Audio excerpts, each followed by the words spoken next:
Today, we're going to take a snapshot of modern India, but not in the usual way. We're going to do it through 4 totally different stories. We'll look at how the nation is tackling some of its biggest challenges while also leaning into its greatest strengths. It's all about getting a clearer picture of where things stand right now and where they might be headed. So, a mosquito, a missile, an ID card, and a cup of tea. I know, it sounds like the beginning of a really strange joke, right?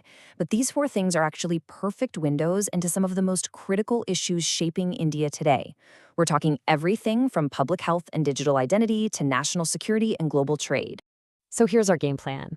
We're going to start small, like really small, with a tiny but incredibly deadly threat. Then we'll zoom out to a massive national ID project. After that, we'll go deep with a powerful strategic asset. And we'll finish up with something you might even have in your kitchen right now. First up, let's dive into a public health battle where the stakes are unbelievably high. And it all starts with something that seems so simple, so common, a single mosquito bite. India has set this incredibly ambitious goal to completely wipe out malaria by 2030. And an even tougher milestone is to have 0 locally transmitted cases by 2027. I mean, for any country, that is a monumental task. But here's the reality check. The goal is one thing, but the threats are very real. One of the biggest new problems is this invasive mosquito species, 𝗏𝗏 𝗏𝗏, that just loves cities. It's causing a huge spike in urban malaria. You add that to the already existing challenges, like drug resistance, people who have malaria but no symptoms, and just gaps in surveillance, and you really start to see the scale of the fight they're up against. So what's the plan? How do you even begin to tackle this? Well, the strategy really boils down to these 3 key steps. First, you need way stronger surveillance to track outbreaks the moment they happen. Second, better vector control. That's a fancy way of saying you have to manage the mosquito population itself. And third, you need constant research to stay one step ahead. It's a clear path, for sure, but a really challenging one. Okay, let's switch gears from a public health challenge to one of public infrastructure. We are talking about 𝗏𝗏, which is, just the world's largest biometric ID system. No big deal. Now, check this out, because the sheer scale of this expansion is kind of mind-boggling. They're planning to take the number of full-service 𝗏𝗏 centers from just 88 to 473. That's a more than 5-fold increase. And the goal is to have one of these centers for every 2 districts in the entire country. Now, this is a super important point, and one that gets mixed up all the time. An Aadhaar card is proof of who you are, your identity, your address. But it is not proof of citizenship. That distinction is absolutely fundamental to how the whole system works. You might be thinking, in a digital age, why are they building more physical centers? Well, it turns out they are completely essential. They're the only places you can do things like capture biometrics, make major name changes, or correct your date of birth, which now has much stricter rules. Plus, they're integrated with Google Maps, so they're easier for everyone to find. All right, let's pivot again. We've gone from internal health to internal infrastructure. Now let's talk about external security. We're going deep underwater to look at a key piece of India's strategic defense, the K4 missile. First, a quick definition. SLBM stands for Submarine Launched Ballistic Missile.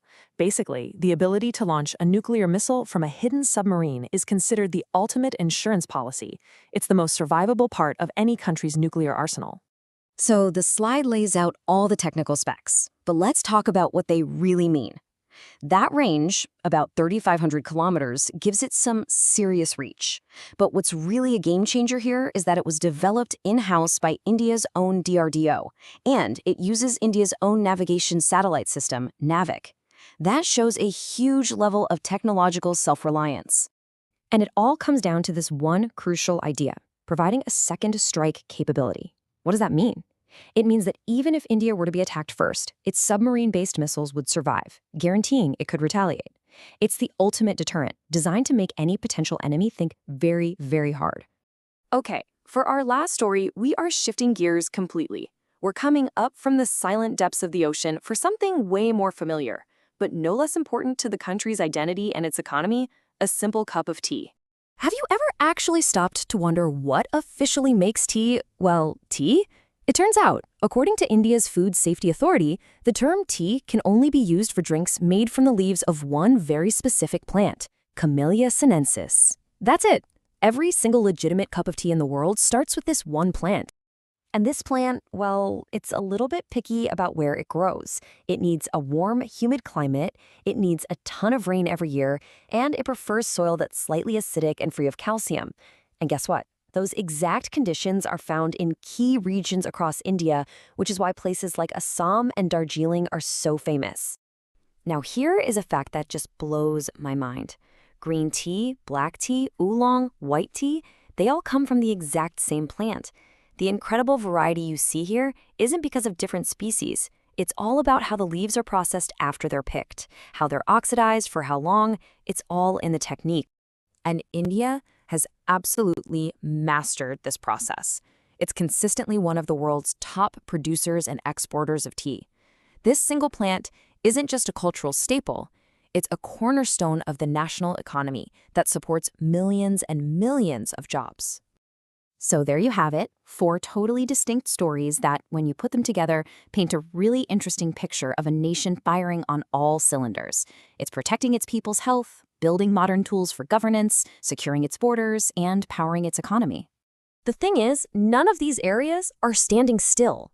The fight against malaria is evolving, the reach of digital ID is expanding, strategic defense is always changing, and so is global trade. So it leaves us with one final big question to think about. As all these pieces keep shifting, what will the India of tomorrow really